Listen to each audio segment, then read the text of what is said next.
Well, I just wanted to say before I do start, I've just been on Ticketmaster and there's just one other small gig with tickets that have been going as fast as my inaugural, and if I can get the relevant prop out, come on Lincoln City.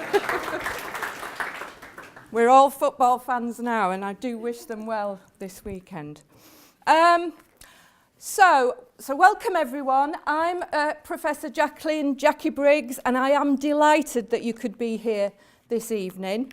As my partner John says, there's only one man that Jacqui can't do without, and that is Sarah Mann, my personal assistant. So Sarah's kindly agreed to help me out with the PowerPoint slides tonight, so thanks very much indeed to Sarah.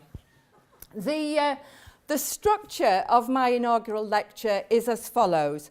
Firstly, I'm going to provide some relatively brief autobiographical details, historical background in terms of who I am and my research career to date.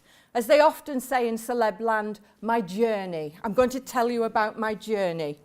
And secondly, I will then focus upon the theme of tonight's lecture, which is young people and politics, and, as my title demands, examine whether young people are indeed influencing the political landscape, the shaping up, or whether they are causing political ructions, the shaking up of politics.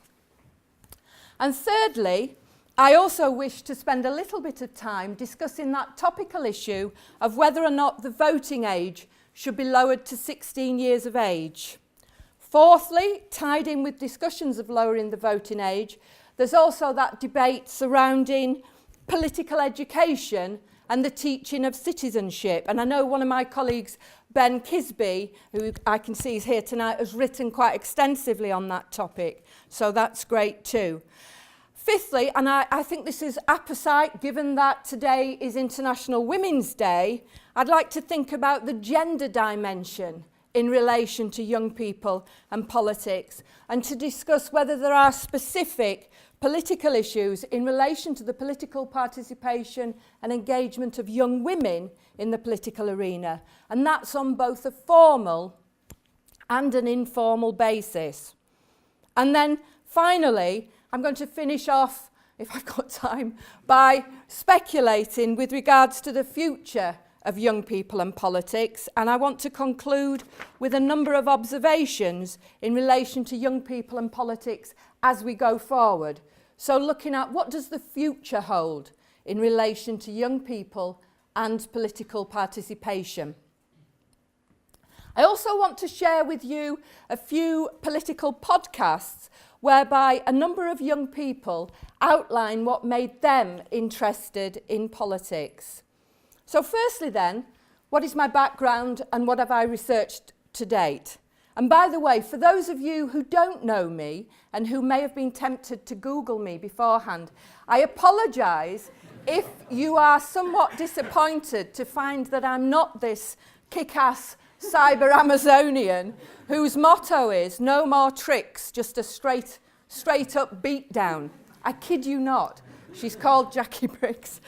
I was surprised to discover this last year when alerted to this by my colleague, Dr. Simon Obendorf, that I've got an online alter ego from the Mortal Kombat video games. We've even got, if Sarah can click on it now, I've even got my own theme tune. Thank you. Thanks, Sarah. I'm just going to work out how to stop it. So that amused some of my colleagues no end. As Simon said, I'm not being funny, Jacqui, but it's not really the name for a kind of cyber Amazonian.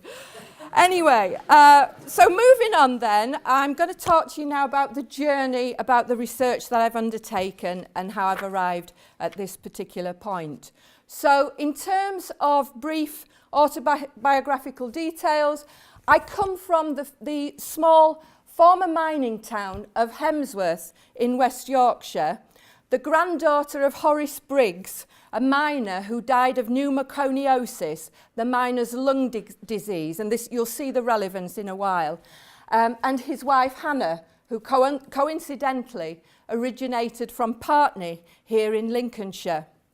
Hemsworth is a seat where they used to say that they weighed and not counted the Labour vote. So after leaving school, I worked for a year in a bakery as a crumpet packer to earn money to go to university. Crumpet rang out the cringe-making cry as we had to walk through the factory to collect our wages every Thursday afternoon. I can't tell you the mortification when I was promoted to the jam tarts flow line. As a shy 18-year-old, you can imagine how we were summoned to collect those wages, or not getting the joke when told by my then line manager, a guy called Chris Tickle, that he was about to marry his girlfriend Tess. Congratulations, I naively said. So I just used that because this was real immersion in what they termed the university of life.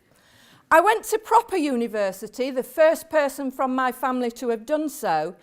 In 1982, I went to Aberdeen to study French with international relations. For our degree, we had to choose a third subject. I chose politics, never having studied it before. I became absolutely fascinated by the politics side of our degree and did especially well in the end-of-year examinations. That led me to want to specialise in politics. In addition, I should have known then that French was not exactly my forte, even though it had been my favourite subject at school. When I attended my French pen friend's wedding and a Belgian chap was conversing with me, I was gutted when he said, after I'd been speaking in French with what I thought was my best French accent, "Which part of the north of England do you come from?" I should have realised then that speaking French with a Barnsley accent was not necessarily the best idea. Success in politics, however, meant that I decided to transfer to an English university, so I transferred to Leeds as the professor of politics there, David Beetham, allowed me to go straight into the second year. I loved my time at Aberdeen, but moving to Leeds meant that I would finish a year earlier than my 4-year degree in Scotland. My boyfriend at the time also lived near Leeds, so whilst there was a sound academic rationale, there were also ulterior motives underpinning the transfer too. Upon leaving university in 1985, I obtained a job in further education, first of all teaching general and communication studies, and then teaching government and politics, when the politics tutor attained another post. I taught A-level politics and GCSE politics when GCSEs first took over from the old O-levels, and was thrilled when my first cohort of 15 students all obtained a grade A. I also taught degree-level politics that was franchised out to us from what was then Leeds Polytechnic, and this experience made me want to move into higher education. At the same time, I completed a PhD in politics on a part-time basis at the University of York under the supervision of Professor Alex Kalinikos. My PhD was on the 84-85 miners' strike to see whether or not involvement in a strike was a politicising event. Part academic, part personal. My late father, Geoffrey, having been on strike for the whole duration of the 1984-85 miners' strike. I conducted 60 in-depth interviews with people involved in the dispute. And as you know, one of the key aspects of the 84-85 miners' strike was the role played by the women of the mining communities. They were a key factor, a galvanising force in the maintenance of the strike activity. On this occasion, they were not just supporting their men to stay on strike, they were actively saying to their menfolk, "Don't you dare go back to work." Many were politicised for the first time. They gave speeches in public and went on demonstrations and marches. And as you know, speaking in public for many is a key phobia, glossophobia. It ranks up alongside things like fear of spiders, or frogs in my case. There are tricks that you can employ, such as talking to the clock at the back of the room, using so-called claptrap devices, where you would speak or make your points in a sequence of 3, imagining your audience naked. But it is to the credit of those women of the mining communities that they felt so passionately that they overcame these fears and participated in the political arena. They changed their behaviour, as the title of a chapter in my book on the miners' strike highlights. One woman said, "Brian made my snap for a change." For those of you that don't know, snap is what the miners call their food or pack up. So behavioural change had certainly taken place in that household, where most definitely many mining households were certainly prior to the strike not at the forefront of gender equality, as I know my grandmother Hannah would have agreed. Grandad was apparently very often the life and soul of the local pub and would usually end an evening singing the song "I'll Take You Home Again, Kathleen," to rapturous applause, whilst my grandmother looked after the children and knitted at home. So the empowerment of women certainly changed before my very eyes. So it was my interest in the politicisation of women that led me to undertake research in the more formal political arenas. So, for example, I devised a research project that took me to Canada, where I interviewed all the women on Montreal City Council. My Barnsley accented French came in handy in this bilingual city. I then interviewed all the women on Hull City Council and made some very interesting comparisons. For example, the majority of the interviewees said that they would not have been able to contemplate life as a local councillor without having a supportive partner in the wings. The route into politics had similarities too, with many of them having been encouraged to stand for local political office after having spearheaded a local political campaign. So, for example, there was one Montreal woman who ran her own body sugaring business. I'm still not even sure what that is, and then she'd headed up a campaign to attain a local residence parking permit scheme. One Hull woman had headed a campaign for expansion of the rights of fisher folk. There were clear similarities. Both had to be cajoled to stand for public office and were, initially at least, lacking in confidence in their own abilities.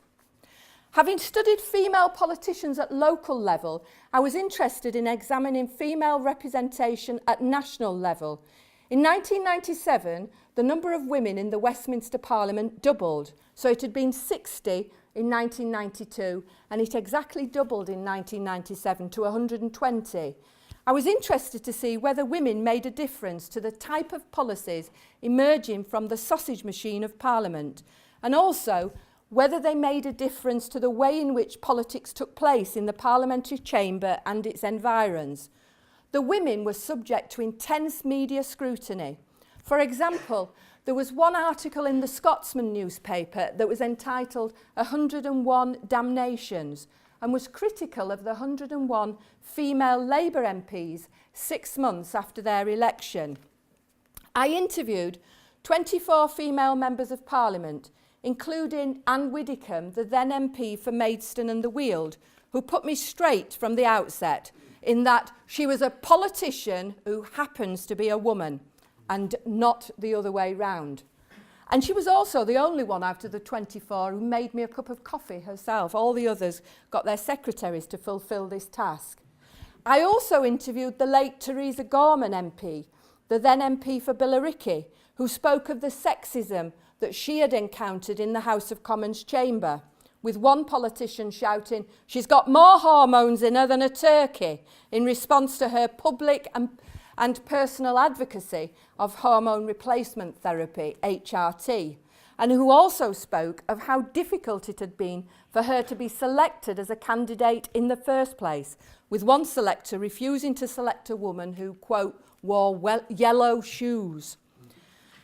This research contributed to an article entitled Do Women Make a Difference, co-authored with my colleague Dr. Catherine Bockel, and with whom I would like to do a 20-year or 20-year follow-up along the lines of have women made a difference? Further research looked at the issue of compulsory voting, of which I am an advocate. The key debate regarding compulsory voting is whether people should be forced to fulfil their civic duty or whether it is an infringement of their individual liberties. A highlight here was interviewing Neil Kinnock in a cafe bar. My view is that compulsory voting is needed to try to rectify the problem of differential turnout. That is to say that some sections of the electorate are much less likely to turn out than others. And one of the key groups who are less likely to participate here are young people. This then fueled my interest and research into young people and politics. And I did some research based in Lincolnshire. I undertook some research with Lincolnshire Youth Cabinet and interviewed quite a number of them.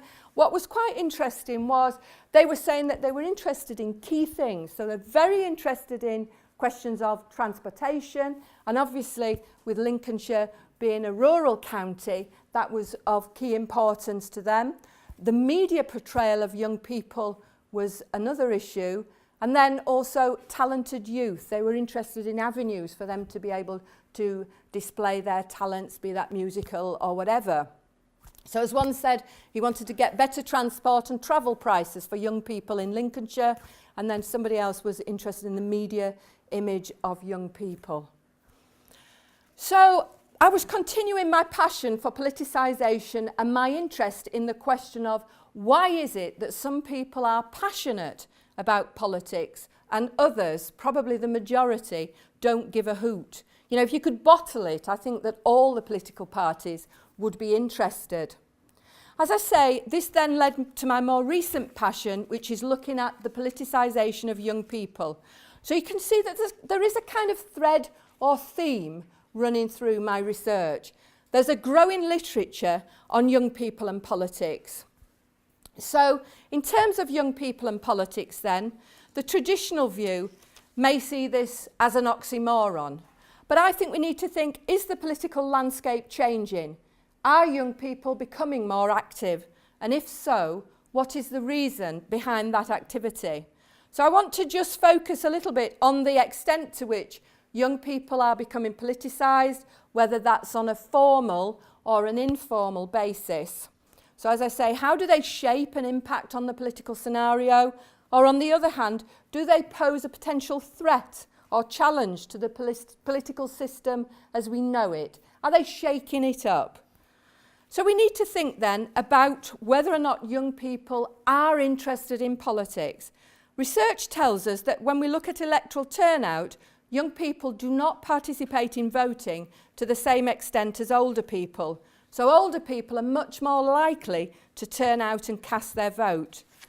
Young people do not seem to have possibly that same sense of civic duty that older people possess.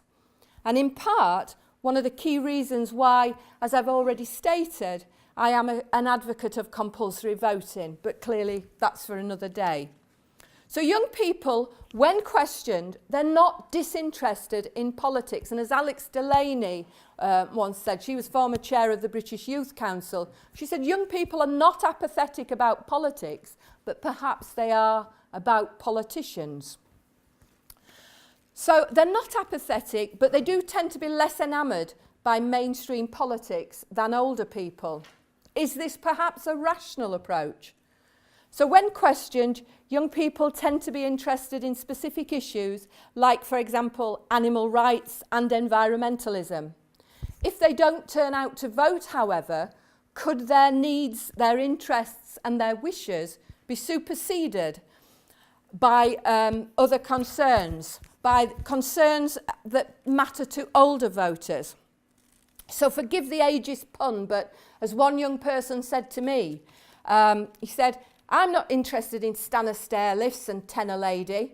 Or, as Michael Saney, the co-founder of the social enterprise Bite the Ballot observes, 96% of over 65s are registered to vote.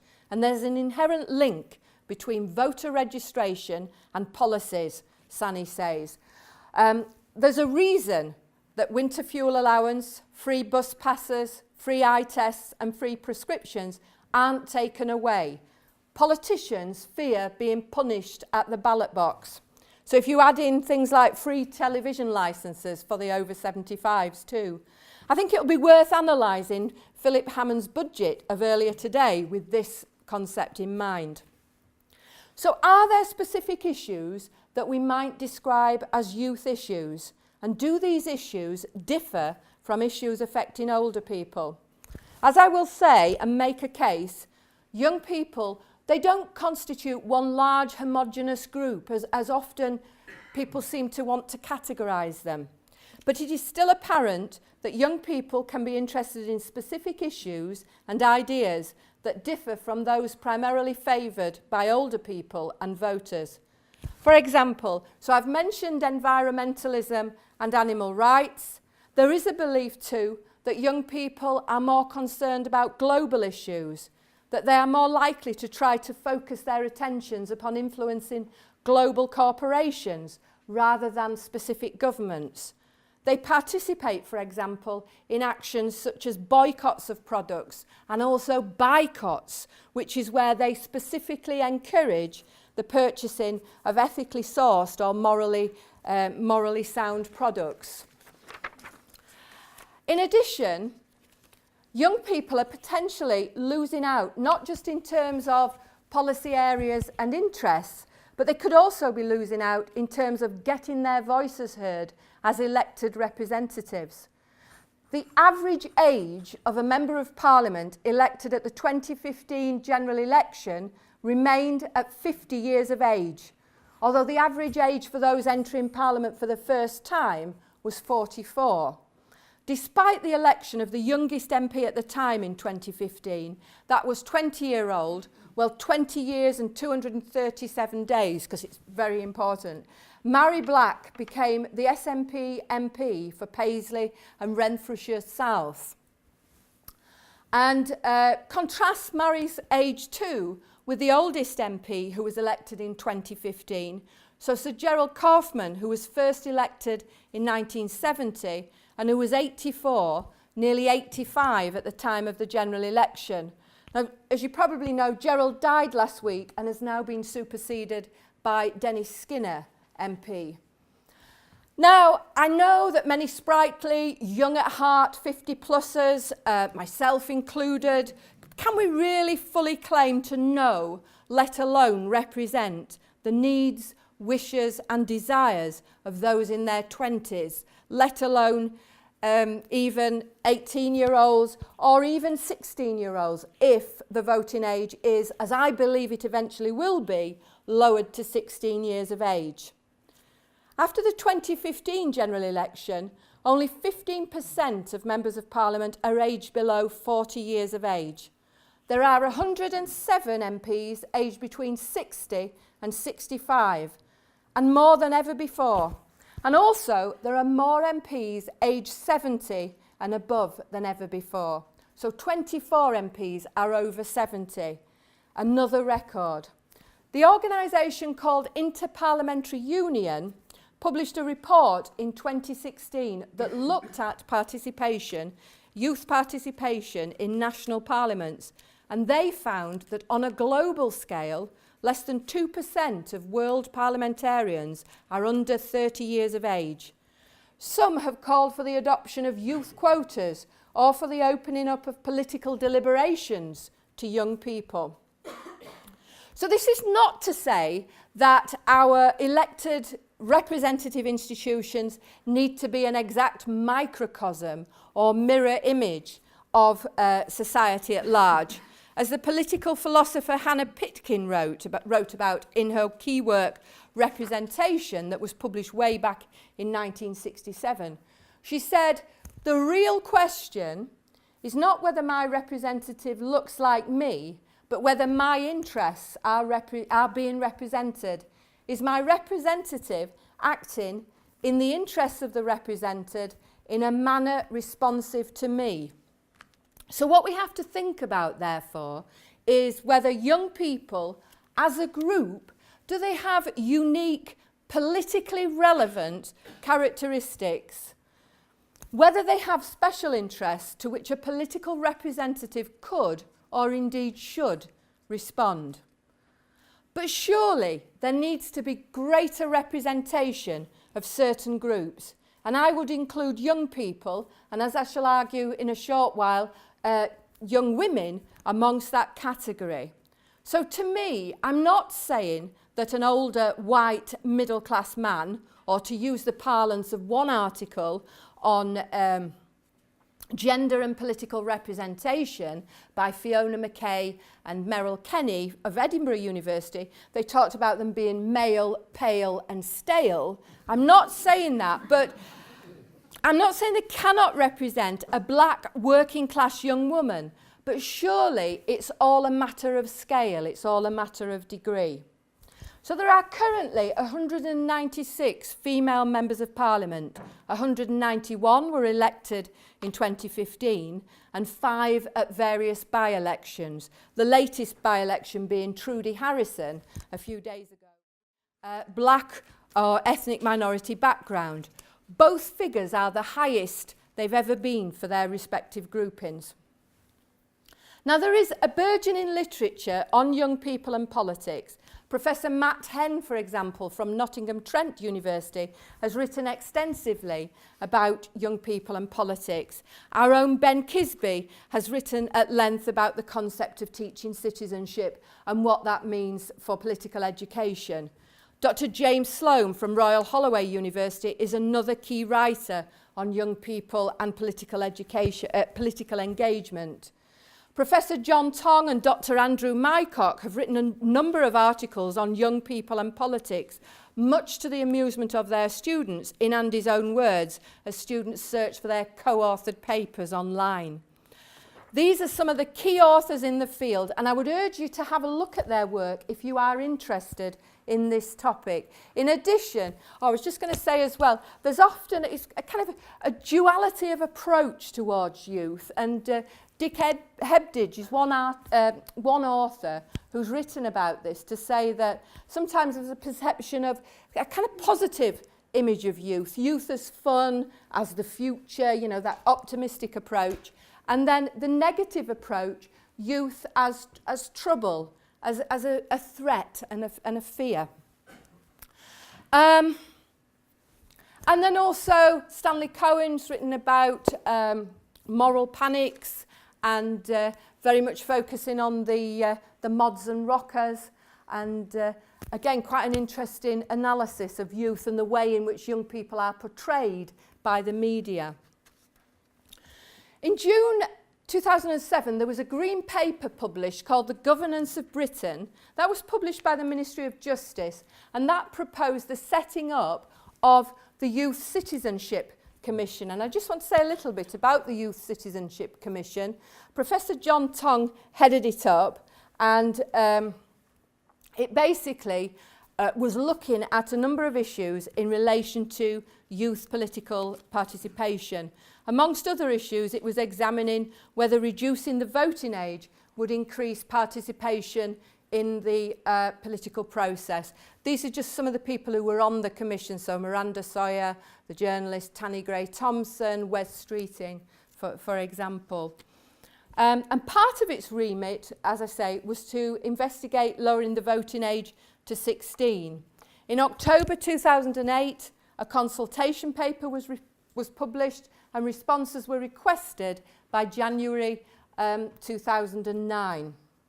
And in April 2009, it published its recommendations. It did not recommend lowering the voting age to 16 because it cited an evidence gap and preferred to leave the matter to politicians. But I thought some of its interesting findings were 82% of young people not trusting politicians to make the right decisions for them, and 76% of young people feeling that they can't influence government's decisions, so feeling a lack of power. I want to show you just a couple of podcasts in relation to young people and politics and what made them interested in politics. And one of those interviewed is Terence Smith, who's currently the Mayor of Goole, and he became Britain's youngest mayor by becoming the Mayor of Goole at the age of 19. I invited him into the university recently to talk about his experiences as a local politician and about what made him interested in politics. And if we could just have a little listen to what Terence said.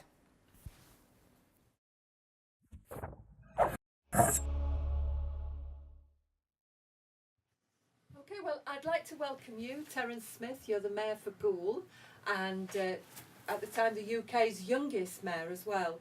And the first question I'd like to ask you is, what made you interested in politics? I think it was being in the right place at the right time and being born into a sort of new political age. I mean, I think social media had a strong part in my political awareness, and very much the coalition's attack on students, such as the EMA cuts and the rising tuition fees, really started my awareness, and it was becoming aware of them things that really got me keyed into the whole political spectrum. And it was through discussions with teachers and friends that I sort of became aware of the Labour Party. I'd been aware sort of from 2005 onwards, but it was really 2012 when I got involved with John Prescott's campaign for Police Crime Commissioner for Yorkshire and Humber, and then onwards to the 2015 general election, which is where I really became active in the Labour Party, canvassing and door knocking and things, and that's where I stood as a councillor and then mayor. Okay, excellent. And can I just ask, are your family interested in politics? No, I mean, apart from my dad, who was a Labour Party member, me and him are the only, I'd say, left-wingers in the family, and we're the only people political in the family. Nobody else is engaged. They have opinions, and obviously we have debate, but I wouldn't say they're active. So really my love of politics has come externally through social media and friends, really. Okay. And would you say that you're different to other young people in terms of your love of politics? I think definitely. I mean, I'd rather take a canvassing session or a debate over a night out, and I think that is often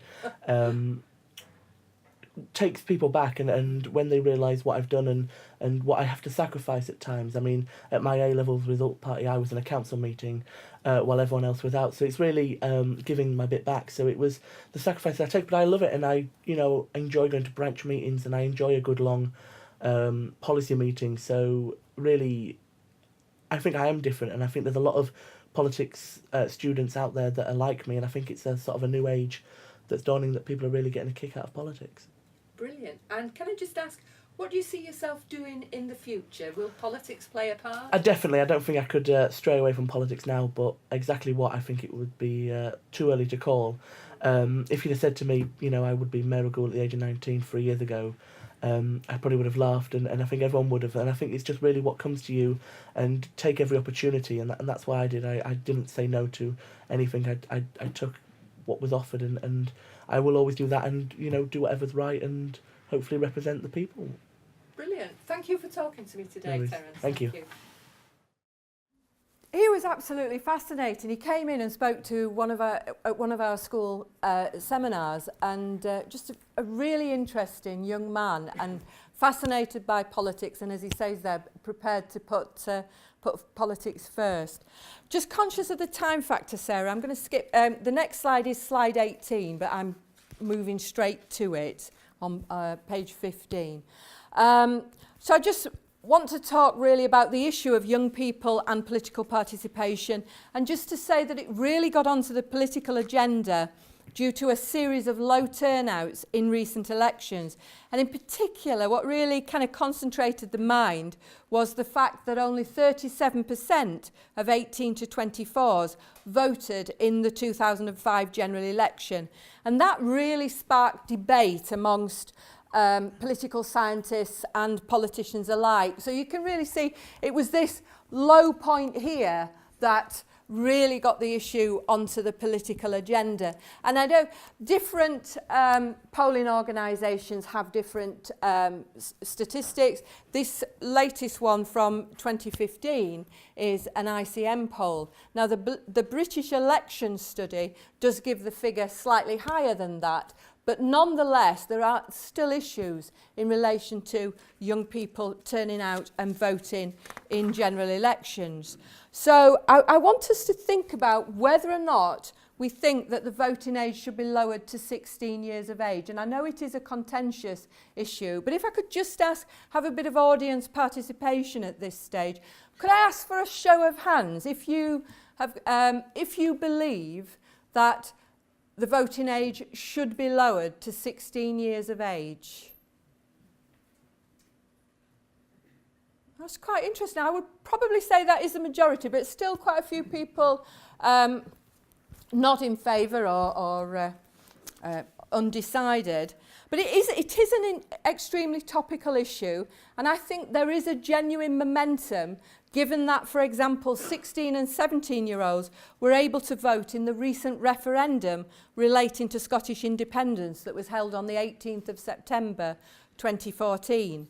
This saw 16 and 17-year-olds in Scotland being able to vote on that specific issue. And as we know, there was a significant turnout in the Scottish referendum. It's a whopping 84.6%. And, let's look at this slide now whilst we're here. I've skipped a slide, so just pause. Some more young people talking about politics. This was at an event in Scotland. It's a really good thing. I went out and voted after my English exam this year. And I think it's important because you can't say, well, you can do all these things, you can have a job, potentially pay taxes, have children, and then not being able to vote on your future, even for your children's future, things like that. I think it's an important part of our democracy, and it's about time the government does that too. I think it's gotten young people more interested in politics, even people younger than 16, because they know that they're now being listened to. The people in power are more interested in what they have to say. So they're actually taking the time to go off, research it, read books, read newspapers, talk to their friends. Instead of just thinking it's something separate from them, they're thinking, okay, I actually have a voice now. There might be a little bit more on that. I'm not sure. It seems to be. If not, I'll just ad lib. But basically, apologies for the sound quality. I just realised how difficult it is, and I think I was kind of shaking as I was making the film. But basically, it was an event in Edinburgh last November discussing the fact that the voting age has been lowered in Scotland for elections relating to Scotland. And we've got some very interesting viewpoints from the young people there.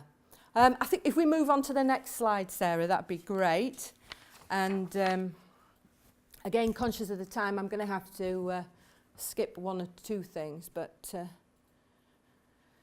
yeah, so this is a slide just showing you the how 16 and 17-year-olds, how they turned out to vote in greater numbers than 18 to 24s in Scotland. ICM said that it was 75% of 16 and 17-year-olds, compared with 54% of 18 to 24-year-olds. And then contrast that with the other figures, 85% of those aged 35 to 54, 92% of the 55 and overs. And many arguments have been expounded as to why did 16 and 17-year-olds vote more than the 18 to 24s. And some say it was probably because they were more likely to be living at home, possibly encouraged by their parents to accompany them to the polling booth. Others say that it was due to publicity surrounding their new enfranchisement. And Dr. Jan Eichhorn from the University of Edinburgh claims that many worries were unfounded regarding research giving under 18s and the Scottish referendum. 16 and 17-year-olds showed similar interests to adults. They used a great variety of information sources, not, as often wrongly asserted, only social media, and they engaged in extensive discussions with family and friends. Over 40% held a different view to their parent, and according to Jan Eichhorn, they actually found indications that young people were influencing their parents as well. So we'll just listen. So what we have seen in Scotland is that the lowering of the voting age had a genuine positive effect. So there was a lot of speculation before whether it would be good or bad. We've seen no negatives really of a lot of the fears that people had about inappropriate politicization, but we saw a lot of positives: higher likelihood to turn out to vote even a year later, larger political engagement outside party politics, and we have also seen that actually some of the classic social divides have decreased amongst young people in Scotland. But there's still a lot to learn, in particular about the influence of schools and civic education, which has a positive impact, but which is not consistent at the moment. So there's more that can be done in regards to making use of these positive effects, especially through civic education. We did a second project in which we did comparisons between Scottish young people and the rest of the UK, and we found that the general patterns apply in both cases. So the positive impacts of lowered voting age would probably be visible, but in particular the positive effects of civic education that could come with this would work in both contexts. So a lot of the lessons, although it's not there's no independence referendum, could be transferred. The effects were not just due to the Scottish independence referendum, there were additional effects from education and the voting age. Lowering the voting age in Scotland has had a dramatic effect on the political culture. It's clear that young people are more energised and more engaged than they are in other parts of the United Kingdom. But that does raise a question about, well, what are the impacts on the voting age? I think the danger is that we might treat it as an unparalleled success. It isn't. There are lots of things which are still problematic. We don't have dedicated political education in Scotland. There's been no debate about age responsibility. And there's no real change in the political culture. You know, most of the political parties are still designing policies for older voters, and the representation in Parliament doesn't seem to change. So I think that this event today has been critical, because it's actually opened a new conversation, which is, where do we go next in Scotland? What are the lessons to be learned for the rest of the country? You know, should we lower the voting age in England in local elections and city regional elections for mayors? What are the lessons for the rest of the country from Scotland? And I think that this ongoing conversation is one which means to me that we need to say 2014 is a starting point, but we need to go on and think, well, where do we go with vote at 16 and how do we introduce it elsewhere in the country? Well, I think so, and I think this is why the ESRC Festival of Social Science is so important, because it allows social scientists to engage with policymakers, with young people, and an event like today really does allow for networking, for people to exchange ideas, and then to think about, well, where do we go next in terms of research? Okay, I've only got about 5 minutes left, and I've got a tremendous amount to cram into 5 minutes, so I'll do what I can. But Sarah, could you move to slide 23 just whilst I'm talking? There are key arguments for and against lowering the voting age to 16 years of age, and I've got a couple of slides that will show those. So I'll just have those on in the background, because there are kind of rights-based arguments, so people saying it's their right to be able to do so, that it's out of sync with other rights, so that at the age of 16 you can marry with the consent of one of your parents, you can serve in the armed forces, you can pay taxes, etc. So there's all sorts of key arguments that have been put forward, and various places it has actually taken place. But there are still a lot of people who are opposed to this. They think there's no real demand for it from 16 and 17-year-olds. Also, it goes against recent trends. If you look at some of the ages at which we can do things, they've gone in the opposite direction. So tanning parlours, for example, has moved up to the age of 18, staying on at school until you're 18, purchase of cigarettes. So different arguments on either side of the fence. Citizenship, it just very briefly, I was going to say quite a bit about citizenship, and we can all talk to Ben later about citizenship, but people say there's no point lowering the voting age if young people are not having a political education. And the late Professor of Politics, Bernard Crick, was instrumental in setting up citizenship education, but the way he envisaged it was that people would learn about you know, how laws are made, how many members of parliament there are.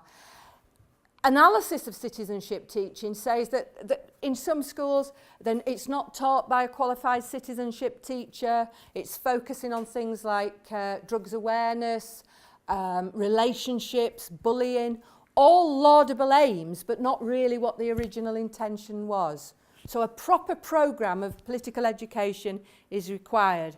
I can't finish without saying a little bit about young women and politics, because traditionally the 18 to 24-year-old young women have been the sector of the electorate least likely to vote. And what I wanted to say to you was just to flag up some areas to say that, it is fortuitous timing, that it's International Women's Day, but there are still lots of issues for which women, and young women in particular, should be striving. So, for example, this year is 50 years since abortion was legalised in the UK, and yet it's still under threat on a global basis. The gender pay gap still exists 47 years after the Equal Pay Act was passed. And Donald Trump's inauguration on the 20th of January was followed the next day on a global scale by protests against misogyny and threats to women's rights. Lots of other areas that I would have mentioned. I'm just trying to round up in time. And just to say, with relation to the summary, with regards to the future of young people and political participation, I think it's more one of confident speculation rather than positive assertion. There's a lot happening out there in terms of young people, Carbonistas, apprenticeships, there's youth unemployment, there's phenomena on a worldwide scale.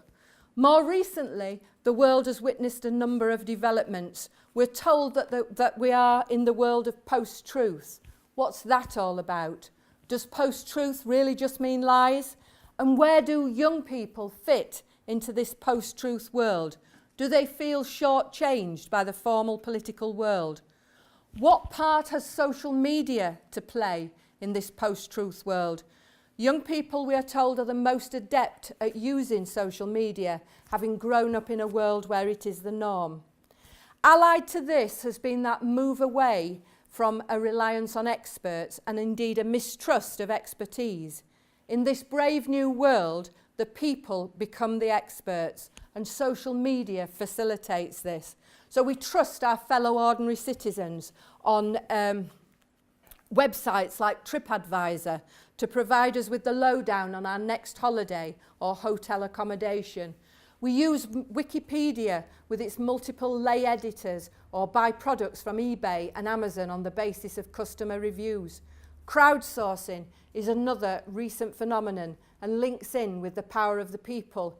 People are able to appeal directly to one another and circumvent the need to appeal to those in positions of political power. So, some people say the truth was spoken to power with the kind of Brexit vote and the Donald Trump vote, and that some people were unhappy with the so-called liberal elite. But what I would say is, how can we engage young people and how can we encourage them to participate more in politics so that they too will be likely to speak the truth to power? So, to those young and not so young amongst us, thank you for attending my inaugural lecture and for listening to my thoughts on young people and political participation. I'm sorry I had to kind of go at a roller coaster speed at the end, but thank you.